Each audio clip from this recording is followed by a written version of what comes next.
कल की press conference Gyanesh Kumar को बहुत भारी पड़ने जा रही है। यह बात लिखकर नोट कर लीजिए। विपक्ष ने पूरी तैयारी कर ली है उनके खिलाफ संसद के अंदर अविश्वास प्रस्ताव लाने की, और अगर विपक्ष के साथ भारतीय जनता पार्टी का समर्थन करने वाली एक आध पार्टियां शामिल हो गई। लगातार ये बात चल रही है कि राहुल गांधी नायडू के टच में हैं। अगर खेल हो गया तो ये समझिए कि ज्ञानेश कुमार जो कल दुनिया भर का ज्ञान दे रहे थे, उनकी कुर्सी तो गई। यही नहीं, उन्होंने अखिलेश को लेकर जो झूठ बोला था कि समाजवादी पार्टी ने किसी भी तरह का कोई एफिडेविट नहीं दिया है, कल अखिलेश ने पोस्ट किए अपने ट्विटर पर। अखिलेश यादव जी ने अपने ट्विटर हैंडल पर बाकायदा पोस्ट किए एफिडेविट, और उसके बाद आज पत्रकारों को एफिडेविट बांट रहे थे। उधर मल्लिकार्जुन खड़गे के पीछे पीछे सांसद जो हैं वोट चोरी बंद करो के नारे लगा रहे हैं। किरण रिजिजू कह रहे हैं कि कांग्रेस और ईसी के बीच जो चल रहा है वो पार्लियामेंट के अंदर डिस्कस नहीं हो सकता। भाई साहब, किरण रिजिजू जी, प्राइवेसी की बात यहां पर नहीं है। कांग्रेस और इलेक्शन कमीशन के बीच जो चल रहा है वो राहुल गांधी और ज्ञानेश कुमार के बीच कोई जमीन की लड़ाई नहीं है, वो वोट चोरी का मामला है। और अगर वोट चोरी का मामला संसद के अंदर डिस्कस नहीं होगा तो कहां होगा? पहले थोड़ा सा कल की प्रेस कॉन्फ्रेंस में बात कर लेते हैं, फिर देखते हैं कि कैसे ज्ञानेश कुमार की कुर्सी खतरे में पड़ने जा रही है।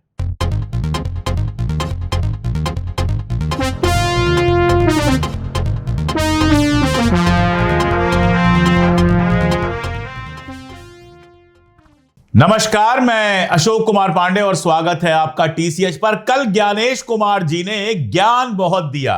ऐसे बोल रहे थे बैठ के जैसे भाजपा का कोई नेता भाषण दे रहा हो। किसी सरकारी अधिकारी की तरह, किसी निष्पक्ष आदमी की तरह काम नहीं कर रहे थे। कविताएं वो भी बनाने की कोशिश कर रहे थे, ना कोई पक्ष है ना कोई विपक्ष है, सब हमारे लिए समकक्ष हैं। अरे भैया, आपको निष्पक्ष होना है, समकक्ष किसी के लिए नहीं होना है। और उसके बाद जो जवाब उन्होंने दिए हैं वो बड़े मजेदार थे। एक भी जवाब पॉइंटेड क्वेश्चंस का नहीं दिया। पॉइंटेड क्वेश्चन जब पूछे गए तब गोल गोल गोल गोल घुमाते रहे। सबसे बड़ी होशियारी ये की कि 5-5 सवाल एक साथ ले लिए। अब एक एक पत्रकार 2-2, 3-3 सवाल पूछ रहा था, तो 5 सवाल का मतलब हो गया 15 सवाल। 15 सवाल में 5 पर तो गोल गोल घुमाए और 10 को पूरी तरह से खा गए। जो गोल गोल घुमाए उससे भी जनता के समझ में बहुत क्लियरली आ गया कि वो मुख्य चुनाव आयुक्त से ज्यादा भारतीय जनता पार्टी के प्रवक्ता को सुन रही थी। कुछ एग्जाम्पल देता हूं।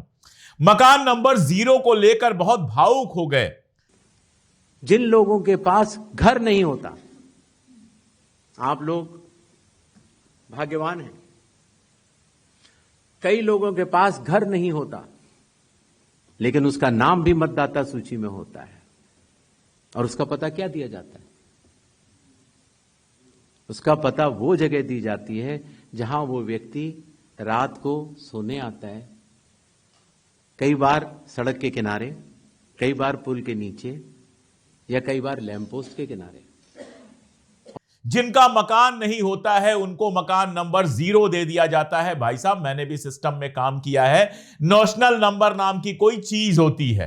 आपको एक उदाहरण देता हूं। एक मोहल्ला है और उस मोहल्ले में 8 लोगों का मकान नंबर आपने 0 दे दिया। यह बताइए, जब कोई दूसरा जांच करने जाएगा तो कैसे पता चलेगा कि कौन सा ये वाला 0 है और कौन सा वो वाला 0 है? उसका तरीका यह होता है कि नॉशनल नंबर दिए जाते हैं। ये सिर्फ और सिर्फ जनता को बहकाने के लिए 0 नंबर पर खेल गए कि जिनका मकान नहीं होता है उसको 0 नंबर दिया जाता है। एक एरिया में अगर 20 0 नंबर दिए हैं आपने, तो कोई भी जाकर कैसे पहचानेगा कि ये अतुल कुमार कौन से 0 हैं और ये मनोज कुमार कौन से 0 हैं और ये मोहम्मद हुसैन कौन से 0 हैं? उसके बाद आप सुनिए। क्या अपनी माताओं, बहुओं, बेटियों सहित किसी भी मतदाता की सीसीटीवी वीडियो चुनाव आयोग को साझा करनी चाहिए क्या? कहते हैं कि हम कैसे दिखा दें सीसीटीवी, माताओं और बहनों की निजता को कैसे भंग कर दें। जब माताएं और बहनें लाइन लगाकर वोट देने जाती हैं तो कोई निजी काम नहीं कर रही होती हैं कि उनकी निजता का हनन हो रहा है। कोई ज्ञानेश कुमार के बेडरूम या बाथरूम का वीडियो नहीं मांग रहा है। लोग मांग रहे हैं वीडियो चुनाव की प्रक्रिया का।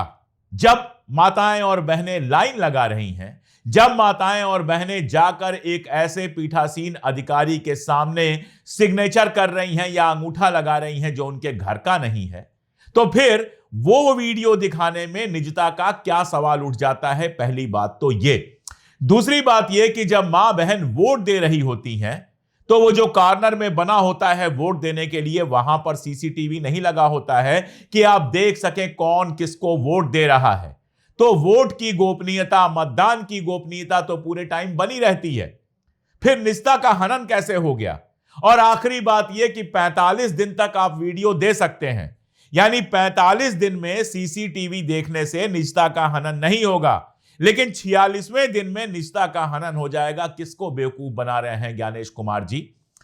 आपके पहले वाले राजीव कुमार जी शेर सुनाते थे और कहते थे 273 साल लग जाएगा एक आदमी को सीसीटीवी देखने में, और आपको नई कहानी सूझी है कि निजता का, प्राइवेसी का हनन हो जाएगा। कौन सी प्राइवेसी का हनन हो जाएगा? कोई क्या देख लेगा? क्या देख लेगा ये मैं बताता हूं। एक और सवाल के जवाब में उन्होंने कहा कि एक आदमी के अगर 4 भी वोटर आईडी हैं तो वोट तो एक ही जगह देगा। इसी को कहते हैं गोल गोल घुमाना। मान लीजिए मेरे नाम से 4 आईडी बने हुए हैं, मान लीजिए बहुत सारे लोगों के बने हुए हैं। राहुल गांधी ने जिसका एग्जाम्पल दिया था उसने वीडियो बनाकर बताया कि हां मेरे पास 4 आईडी हैं। अब 4 आईडी में एक आईडी मेरे पास है जिससे मैं जाकर वोट देता हूं, तो एक वोट तो मैं दे रहा हूं। भाई साहब ज्ञानेश कुमार जी कह रहे हैं कि वोट तो एक ही दे सकता है, लेकिन जो बाकी 3 आईडीज हैं, अगर उन 3 आईडीज से 3 अलग अलग लोग जाकर वोट देते हैं तो 5 बजे के बाद जो वोट का पूरा तमाशा शुरू हुआ है वो लगभग ऐसे ही खेल चल रहा है। एक और खेल है, एक आदमी एक ही बार वोट दे सकता है एक बूथ पर। मान लीजिए एक ही आदमी का 5 अलग अलग जगह पर वोटर आई कार्ड है, जैसा एक किस्सा आया था श्रीवास्तव जी का कि एक वोटर आई कार्ड भटिंडा का है, एक कानपुर का है, एक बेंगलोर का है। सवाल तो यह है कि एक ही आईडी पर आपका वोटर आई कार्ड बन कैसे गया? ऐसे वोटर आई कार्ड नहीं बनता है कि आप गए, आपने कहा मैं बंगलोर में रहता हूं, मेरा वोटर आई कार्ड बना दो। जब आप जाते हैं वोटर आई कार्ड बनवाने के लिए तो आपसे पूछा जाता है कि पहली बार वोटर आईडी बनवा रहे हैं या फिर इसके पहले आपकी वोटर आईडी रही है। जब आप बताते हैं पहले वोटर आईडी रही है तो पहले पुरानी वाली वोटर आईडी कैंसिल होती है, तब नई वाली वोटर आईडी आती है। इसीलिए वो यूनिक कार्ड है, एक आदमी के पास एक ही हो सकता है। तो पहली बात तो ये कि एक आदमी के पास 4 आई कार्ड होना अपने आप में गलत है। और दूसरी बात यह कि अगर 4 अलग अलग जगहों पर उसका वोट है, एक जगह वोट जनवरी में पड़ रहा है, दूसरी जगह फरवरी में पड़ रहा है, तीसरी जगह मार्च में पड़ रहा है, 3-3 महीने चुनाव तो हो ही रहे हैं, तो वो 3 अलग अलग जगह पर एक ही चुनाव में वोट दे सकता है। और सुन लीजिए, अगर कानपुर में है, भटिंडा में है, बेंगलोर में है, तो बेंगलोर की विधानसभा यानी कि कर्नाटक की विधानसभा में, पंजाब की विधानसभा में और उत्तर प्रदेश की विधानसभा में एक साथ वोट नहीं पड़ता है। बरसों का अंतर होता है, 3-3, 4-4 साल का अंतर होता है। तो आप बताइए, एक ही आदमी कर्नाटक में भी वोट देगा विधानसभा में, यूपी में भी जाकर वोट देगा विधानसभा में और पंजाब में भी जाकर वोट देगा विधानसभा में। तो एक आदमी के पास अगर 3 या 4 आई कार्ड हैं तो यह बात बिल्कुल बेमानी है कि एक आदमी एक ही जगह वोट दे सकता है। एक आदमी 4 जगह भी वोट दे सकता है। मैंने आपको बताया कि विधानसभा चुनाव कैसे जब अलग अलग समय पर होते हैं तो बड़े आराम से अलग अलग जगह जाकर वो वोट दे सकता है। और यह मुझे मत समझाइएगा कि हाथ में स्याही लगाई जाती है। आपके सामने एक वीडियो है जो कल अखिलेश यादव जी ने भी शेयर किया है, और यह वीडियो इस लड़के ने खुद शेयर किया था। बताया था कि कैसे एक ही चुनाव में 6 जगह उसने वोट दिया। चुनाव आयोग को बताना चाहिए कि कैसे एक ही लड़का जो शक्ल से 18 साल का भी नहीं लग रहा है, वो एक ही चुनाव में 6 जगह वोट दे सकता है। अगर आपका इतना फुल प्रूफ सिस्टम है तो यह कहना बिल्कुल गलत है कि एक आदमी के पास अगर 4 वोटर आईडी हैं तो वो एक ही जगह वोट दे सकता है। प्रणंजय गुहा ठाकुरता बहुत सीनियर जर्नलिस्ट हैं, उन्होंने सवाल पूछा था। श्री ज्ञानेश कुमार, मेरा नाम परंजॉय गुहा ठाकुरता है, मैं फ्रीलांस जर्नलिस्ट हूँ। Paranjoy Guha Thakurta. Sir, few questions. इतना हड़बड़ी में आपको एसआईआर करने का क्या जरूरत है जब बाहर चल रहे बिहार में बारिश के समय, और समय बहुत लोग कह रहे हैं बहुत कम है, आपको सुप्रीम कोर्ट ने आदेश किया 14 तारीख के दिन, आपको मशीन रीडेबल जो 65 लाख लोग का नाम नहीं है तो आपको देना पड़ेगा, इससे पहले आपने क्यों नहीं दिया? आखिरी सवाल है कि महाराष्ट्र में जो 40 लाख नया वोटर आए हैं और लोग कह रहे हैं कि पहला बार महाराष्ट्र के इतिहास में, भारतवर्ष के इतिहास में वोटर ज़्यादा और 18 साल उम्र के लोग कम, और 5 बजे के बाद बहुत लोग वोट दिया। तो ये सारे जवाब मुख्यमंत्री देवेंद्र फडणवीस दे रहे, राजनीतिक दल का नेता दे रहे, चुनाव आयोग अभी तक खामोश थे, क्यों? इनमें से एक भी सवाल का सीधा जवाब नहीं दिया चुनाव आयोग ने। गोल गोल घुमाते रहे। उनसे पूछा गया कि पिछली बार जब एसआईआर हुआ था तो महाराष्ट्र और अरुणाचल को छोड़ दिया गया था, कहा गया था यहां पर इलेक्शन होना है इमीडिएट, इसलिए यहां की वोटर लिस्ट से फिलहाल छेड़खानी नहीं होगी। फिर इस बार जब एसआईआर होना है तो केवल बिहार में कैसे किया गया, जहां तुरंत चुनाव था? तो कहते हैं साहब कि चुनाव के पहले किया जाता है, चुनाव के बाद नहीं किया जाता है। तो इनसे यह पूछा जाए कि लोकसभा चुनाव के पहले यह एसआईआर क्यों नहीं किया गया? क्यों बिहार को ही चुना गया सिंगल एसआईआर शुरू करने के लिए? और इसके बाद निशाना बंगाल के ऊपर है, जहां पर भारतीय जनता पार्टी अपनी पूरी कोशिश के बाद भी सत्ता में नहीं आ पा रही है। इनसे पूछा जाए कि पिछले एसआईआर के समय जो नियम बना था कि जहां तुरंत चुनाव है वहां एसआईआर नहीं होगा, जहां चुनाव में 1-2 साल का वक्त है वहां एसआईआर होगा, ताकि पूरा टाइम लेकर कायदे से सूची को रिवाइज किया जा सके, कायदे से सूची में जोड़ा और घटाया जा सके, और समय मिले लोगों को कि लोग अपील करें कि हमारा नाम गलत तरीके से हटाया गया है, वो नियम क्यों बदला गया? लेकिन ज्ञानेश कुमार तो पूरी तरह से भारतीय जनता पार्टी के प्रवक्ता की तरह भाषण दिए जा रहे थे, धमकी दे रहे हैं। और चुनाव आयोग शांत रहे? संभव नहीं। हलफनामा देना होगा या देश से माफी मांगनी होगी, तीसरा विकल्प नहीं है। आपके माध्यम से मैं यह भी कहना चाहता हूं, अगर 7 दिन में हलफनामा नहीं मिला तो इसका अर्थ ये सारे आरोप निराधार हैं। राहुल गांधी को धमकी दे रहे हैं कि इतने दिन के अंदर या तो माफी मांगो और या तो शपथ पत्र में लिख के दो। ये सारी बातें जो इन्होंने कही हैं वो शपथ पत्र में लिख के देंगे। और राहुल गांधी ने सीधा सवाल पूछा है। इलेक्शन कमीशन ने मुझसे एफिडेविट मांगा और किसी से एफिडेविट नहीं मांगा। कुछ दिन पहले बीजेपी के लोग प्रेस कॉन्फ्रेंस करते हैं, उनसे कोई एफिडेविट नहीं मांगा, मुझसे एफिडेविट मांगा। कहते हैं कि आप एफिडेविट दो कि आपने जो हमें कहा, आपने जो डेटा रखा है वो सही है। उन्हीं का डेटा है, उन्हीं के आंकड़े हैं, मुझसे एफिडेविट मांग रहे हैं। हमने उनसे सीसीटीवी जो वीडियोग्राफी है वो मांगी, मना कर दी। कि जैसे राहुल गांधी ने आरोप लगाया कि गड़बड़ियां हैं, वैसा ही आरोप अनुराग ठाकुर ने लगाया रायबरेली के लिए, वायनाड के लिए। क्या अनुराग ठाकुर से किसी तरह की कोई एफिडेविट मांगी गई?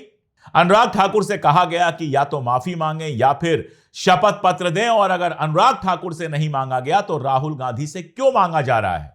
क्या सिर्फ इस एक एग्जाम्पल से क्लियर नहीं है कि चुनाव आयोग भारतीय जनता पार्टी के एजेंट की तरह काम कर रहा है, प्रवक्ता की तरह काम कर रहा है? और क्यों नहीं करेंगे? आपके सामने कुछ तस्वीरें हैं, कैसे गृह मंत्रालय में थे ज्ञानेश कुमार और अमित शाह के बहुत करीबी थे। उसके बाद एग्रीकल्चर एंड कोऑपरेशन मिनिस्ट्री में आए और कोऑपरेशन मिनिस्ट्री भी अमित शाह के अंडर में थी, वहां भी अमित शाह के करीबी थे। और उसके बाद इनको लाया गया है चुनाव आयोग में, और जिस तरह चुनाव आयोग के आयुक्त को चुना गया है उस तरह दुनिया में शायद ही कहीं चुना जाता हो। प्रधानमंत्री बैठेंगे, अमित शाह यानी गृह मंत्री बैठेंगे, 2 लोग बैठ जाएंगे, चुन लेंगे, तीसरा आदमी लोकसभा का नेता होता है, लोकसभा में विपक्ष का नेता होता है, लेकिन उसके होने ना होने का कोई मतलब नहीं, क्योंकि 2 वोट तो अमित शाह और नरेंद्र मोदी के एक जगह ही पड़ेंगे। यानी अमित शाह जिसको चाहेंगे वो आराम से चुनाव आयुक्त बन जाएगा। तो ज्ञानेश कुमार जी को तो चुनाव आयुक्त ही भारतीय जनता पार्टी और अमित शाह ने बनाया है, तो जाहिर है जिसने बनाया है उसी की बजा रहे हैं। और भी कई सवाल हैं जिनको जरा देखेंगे आप तो आप समझ में आएगा कि कैसे गोल गोल घुमा रहे थे। जब उनसे पूछा गया कि बिहार में 65 लाख लोगों के नाम आपने हटा दिए थे, वो दिखाने में आपको क्या दिक्कत थी? कोई जवाब नहीं था। दुनिया भर के नियम कानून बताकर प्राइवेसी की बात कर रहे हैं। मतलब वोटर लिस्ट में नाम है, वो प्राइवेसी का मामला हो गया। और उसके बाद किसी को सवाल पूछना चाहिए था कि पहले अगर प्राइवेसी का मामला था तो क्या सुप्रीम कोर्ट को नियमों की जानकारी नहीं है, जिसने आपको सीधे कहा कि 65 लाख लोगों के नाम पब्लिकली दिखाओ। यह भी बताओ कि उन 65 लाख लोगों के नाम क्यों काटे गए। यह भी बताओ कि कौन सा बीएलओ था जो 65 लाख लोगों के नाम काटने के लिए जिम्मेदार थे। एक नाम कटा है तो किसी बीएलओ ने काटा होगा, तो यह भी बताओ कि कौन सा नाम किस बीएलओ ने काटा।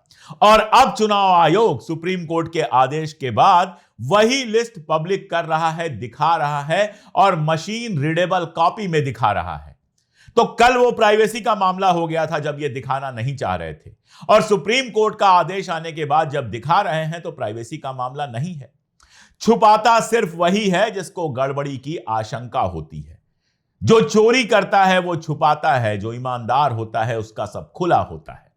प्राइवेसी के मामले की बात कर रहे हैं। रोज आपका डेटा चोरी होता है, मोबाइल हाथ में लिए रहिए और बात कीजिए अपने दोस्त से कि यार एक अच्छा सा जूता खरीदने का मन कर रहा है। उसके थोड़ी देर बाद आप सोशल मीडिया पे जाएंगे, ट्विटर पे जाएंगे, फेसबुक पे जाएंगे, इंस्टा पे जाएंगे, यूट्यूब पे जाएंगे, आप जूते के विज्ञापनों से परेशान हो जाएंगे। हर तरफ आपको जूते का विज्ञापन दिखाई देगा। यह हमारी प्राइवेसी है कि बंद कमरे में हम अपने दोस्त से बात कर रहे हैं और मोबाइल को पता चल जा रहा है, मोबाइल ही नहीं हमारे फेसबुक, ट्विटर सबको पता चल जा रहा है कि हम जूता खरीदने की प्लानिंग कर रहे हैं और ये लोग बात कर रहे हैं हमारी प्राइवेसी की। आधार का लाखों डाटा बेच दिया गया, कि कैसे चला गया लोगों के पास कोई नहीं जानता है, और ये हमारी प्राइवेसी की बात कर रहे हैं। वोट देना प्राइवेसी हो गया।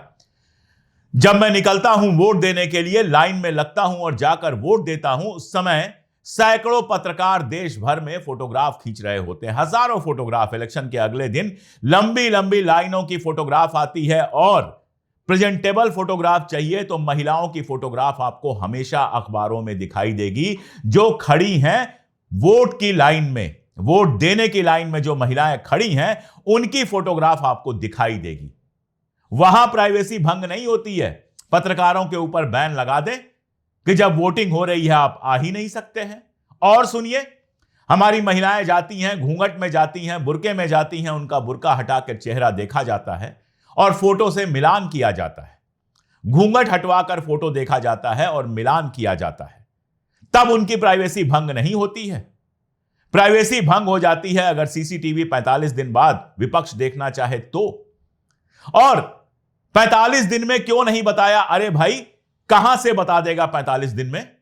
सब कुछ 45 दिन में। जब राहुल गांधी को रिसर्च करने के लिए, एक विधानसभा का रिसर्च करने के लिए 6 महीने का टाइम लग गया, तो आप यह बताइए बूथ वाला सब कुछ कहां से बता देगा? आप कह रहे हैं बूथ पे जो एजेंट होता है वो बताए। बूथ के एजेंट को कैसे पता चलेगा कि XYZ का जो नाम यहां पर है, उसी XYZ का वोटर लिस्ट में कहीं और भी नाम है? क्या बूथ का एजेंट पूरे देश की वोटर लिस्ट चेक कर पाएगा? क्या बूथ के एजेंट को आप इतना डेटा प्रोवाइड करते हो कि वो पूरे देश की वोटर लिस्ट चेक कर पाए? उदाहरण सुनिए। मान लीजिए जो श्रीवास्तव जी का मामला था, इनका बेंगलोर में वोटिंग है, तो बेंगलोर के जिस बूथ पे इनकी वोटिंग है वो तो एजेंट के पास उसकी वोटर लिस्ट तो होगी। उसमें भी मैं आपको बता दूं, मैं अपना ही केस बताऊं आपको, कि घर के बाहर, सोसाइटीज के बाहर जो बैठे रहते हैं एजेंट लिस्ट लेके, मैं उनके पास गया। मैंने कहा भाई मैंने अप्लाई किया था नया नाम जुड़वाने के लिए, मेरा नाम जुड़ा है कि नहीं जुड़ा है? तो उन्होंने कहा कि जो बिल्कुल नए नाम जुड़े हैं उनकी लिस्ट तो आपको वहीं जाकर मिलेगी, वो हमारे यहां नहीं है, उस लिस्ट में मेरा नाम नहीं था। जब मैं वोट देने गया, वहां पर जो बीएलओ बैठी हुई थी हमारी, उनसे जब पूछा तो उन्होंने मेरा नाम निकाल के दिया कि हां, नए नाम जो जुड़े हैं वो मेरे पास हैं। तो पहली बात तो यह कि बूथ के एजेंट के पास सारी जानकारी होती नहीं है। दूसरी सुनिए, मान लीजिए कि एक बूथ पर, बेंगलोर के उस बूथ पर जो एजेंट होगा उसके पास यह जानकारी होगी कि श्रीवास्तव जी और उनकी जो पत्नी है उनका यहां पर नाम है, इतनी ही जानकारी होगी। उसको यह जानकारी कहां से मिलेगी कि भटिंडा में यही श्रीवास्तव जी और उनकी पत्नी रजिस्टर्ड हैं? उसको यह जानकारी कहां से मिलेगी कि कानपुर में वही दोनों लोग रजिस्टर्ड हैं? उसको यह जानकारी कहां से मिलेगी कि जिस आदमी को वो वोट देने की पर्ची देकर आया है उसके 5 जगह वोट है? ये कहां से जानकारी मिल जाएगी? और वो भी तब जब आप डिजिटल डेटा देंगे नहीं, कहेंगे इससे प्राइवेसी भंग हो जाएगी। एक वोट आदमी का पंजाब में है, एक वोट यूपी में है, एक वोट बेंगलोर में है, एक वोट कलकत्ता में है। बूथ का एजेंट अपने बूथ की जानकारी रखता है, देश भर की जानकारी कहां से रखेगा? अभी सीएसडीएस के संजय जी ने एक डेटा कल दिया है कि नासिक में 40-40 हजार वोट जोड़े गए हैं चुनाव के पहले। फडणवीस साहब की सीट पर 29,000 वोट बताया जा रहा है जोड़े गए हैं। मेरठ की सीट पर जहां से अरुण गोविल चुनाव जीते हैं, वहां न्यूज लॉन्ड्री ने दिया था 26,000 वोटर जोड़े गए हैं। आप बताइए जरा, बूथ लेवल एजेंट इसको कैसे चेक कर लेगा और कैसे जस्टिफाई करेंगे? हमारे ज्ञानेश कुमार जी कौन सा ज्ञान देंगे? कुछ नहीं है। इसीलिए जब सीधे सवाल पूछे गए, सीधे जबान से सवाल पूछे गए, और मैं एक बात कहूंगा कि टीवी के एंकर भले बिक गए हों भारतीय जनता पार्टी के हाथ में, लेकिन कल जो पत्रकार वहां पर थे, चाहे टीवी के पत्रकार हों, चाहे अखबार के पत्रकार हों, उन्होंने तीखे सवाल पूछे। ऐसे पत्रकार जिनको गोदी मीडिया माना जाता है, उन्होंने भी तीखे सवाल पूछे, जिसका मतलब यह है कि अब मोदी जी के जो सपोर्टर हैं वो भी इस बात को समझ रहे हैं कि वोट चोरी हो रही है। और ज्ञानेश कुमार जो हैं वो निष्पक्ष होने की जगह बीजेपी के लिए बैटिंग करते हुए नजर आ रहे हैं। ये इंप्रेशन पूरे देश में बनना शुरू हो गया है। तमाम सर्वे हो रहे हैं जहां चुनाव आयोग की प्रतिष्ठा धूल में जा रही है। एक बात बता दूं ज्ञानेश कुमार जी, राहुल गांधी माफी नहीं मांगने वाले, लिख के मुझसे ले लीजिए। और ना ही राहुल गांधी एफिडेविट देने वाले हैं। मैं बता चुका हूं, अपने शो पर बता चुका हूं कि क्यों उनको एफिडेविट देने की कोई जरूरत नहीं है। और यह भी आपको बता दूं कि केवल बिहार में जो अधिकार यात्रा चल रही है वही नहीं, पूरे देश में हर चौराहे पर, हर पान की गुमटी पर, हर चाय की दुकान पर यही चर्चा चल रही है कि क्या मोदी जी वोट चोरी करके प्रधानमंत्री बने हैं? क्या हमारी वोटर लिस्टों में जबरदस्त गड़बड़ी है और चुनाव आयोग इसकी सूचना देने पर भी कार्रवाई नहीं कर रहा है? क्या चुनाव आयोग बीजेपी का एजेंट बन गया है? यह सवाल जनता पूछ रही है। आप अपनी कुर्सी पर बैठकर जितना भी ज्ञान देना है दे लीजिए। अभी की बात है कि विपक्ष आपके खिलाफ अविश्वास प्रस्ताव लाने वाला है और आप शायद पहले चुनाव आयुक्त बन जाएंगे पिछले 20-25 वर्षों में जिसके खिलाफ विपक्ष प्रस्ताव लेकर आ रहा है। और अंदरूनी जो सारे खेल चल रहे हैं, कोई बड़ी बात नहीं है कि प्रस्ताव पास हो जाए, इतना बड़ा बहुमत नहीं है भाजपा के पास। अगर 2-4 इधर उधर हुआ तो अविश्वास प्रस्ताव पास हो जाएगा और जिंदगी भर नौकरी करके आप जिस हाईएस्ट पोस्ट पर बैठे हैं वो आपसे छिन जाएगी और उसके बाद कोई पत्रकार नहीं आएगा आपसे ज्ञान लेने के लिए। आप जनता के पैसे से वहां पर बैठे हैं, आपसे उम्मीद की जाती है कि आप निष्पक्ष काम करें, लेकिन आप भाजपा के प्रवक्ता के समकक्ष जो काम कर रहे हैं वो आपके लिए मुश्किल पैदा करेगा, आपके नाम पर ऐसी कालिख लगाएगा जो कभी धुलेगी नहीं। लोग याद करेंगे कि एक चुनाव आयुक्त थे ज्ञानेश कुमार जो सत्ताधारी पार्टी के लिए बैटिंग करते थे। बेहतर होगा कि अब से भी निष्पक्ष काम करना शुरू कीजिए। आपने झूठ बोला कि अखिलेश यादव ने कोई एफिडेविट नहीं दिया। आज अखिलेश यादव पत्रकारों को एफिडेविट बांट रहे हैं। आप सत्ता को बचाने के लिए, अपने गलतियों को बचाने के लिए जो ये झूठ बोल रहे हैं, यह आपको आज नहीं तो कल बहुत भारी पड़ने वाले हैं। ज्ञानेश जी, थोड़ा सा निष्पक्ष होने की प्रैक्टिस कीजिए, कौन जाने आखिरत सुधर जाए। आज के लिए इतना ही, बहुत शुक्रिया।